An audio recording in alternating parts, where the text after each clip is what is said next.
It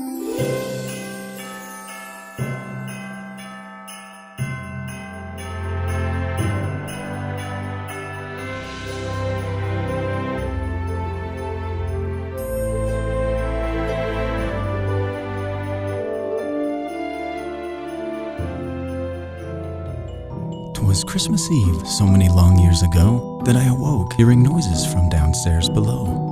In the hall was my brother with sleep-tousled hair and little Molly nearby with her precious stuffed bear. Watching our steps creeping soft as we went, we arrived at the staircase and made our descent.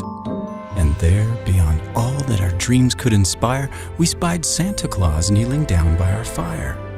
His eyes shut, and each hand clasped firm to the other, I heard him speak softly, "My dear, dearest father."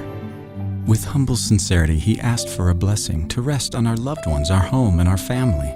Then sensing our presence upon saying amen, said, "Oh children, sweet children, please, please do come in." Little Molly stepped first, without hesitation, and said, "Santa, sir, I think I have a question." His warm grin confirmed without even saying that he welcomed it, so she asked, "Why were you praying?"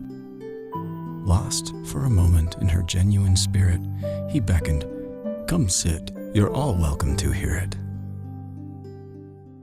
I once prayed that joy in God's offering would grow.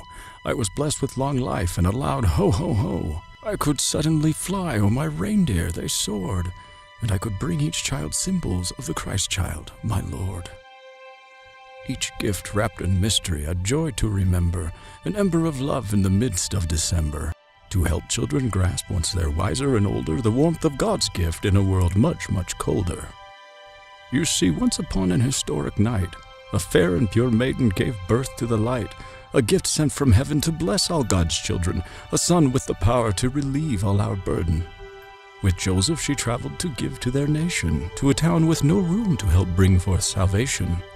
Yet Joseph gave all that he could to make best, and even mere animals gave place for their rest. In a stable so far from the world and its way, the best of us all chose a manger to lay. To those giving care to their lambs and their ewes came angels from heaven to declare the great news. And after receiving their heavenly call, those shepherds gave, teaching the news to us all. Even the night sky gave man a new symbol, a star under which all who watched could assemble. And come many did, giving time in their travel, seeking only to give what they brought in their saddle. The most precious gifts, frankincense, myrrh, and gold, to a small peasant child not yet 2 years old. And what would he do with all gifts he'd receive? He would give without measure to you and to me. And so Santa comes in the spirit of him, to symbolize the mystery of God's gifts to men. Yes, the Spirit of God is the spirit of giving, even in secret to those busy with living. As we learn to give, we become more like him. His joy becomes ours, and we're filled to the brim. I give what I can with all I've been given, but the gifts that are best, well, they all come from heaven. So while bringing you toys is the reason I live, the gifts I wish most, they are not mine to give. That's why Christmas Eve in each home I visit, I ask God to watch over, inspire, and bless it. And now that you children know why I am here, what would you give so his joy you can share? My heart leapt at once. I could help Mom make breakfast, wash dishes, and iron all pants, shirts, and dresses. Zach chimed in, "I'll rub Dad's head to fix stresses and help Mommy by making lots less messes." Though Molly sat quiet for a moment, perplexed, I could never have guessed she'd do what she did next.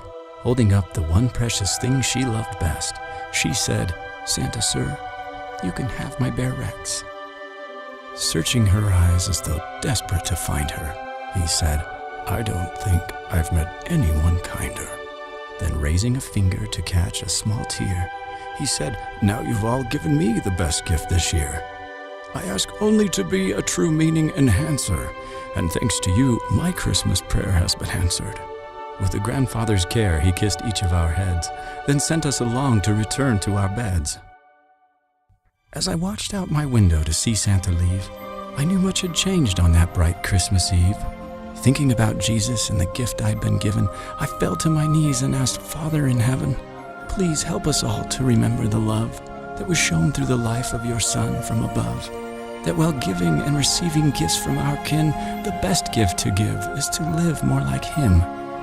Thank you for all of the joy that this gives us. Oh, Father, I wish you Merry Christmas.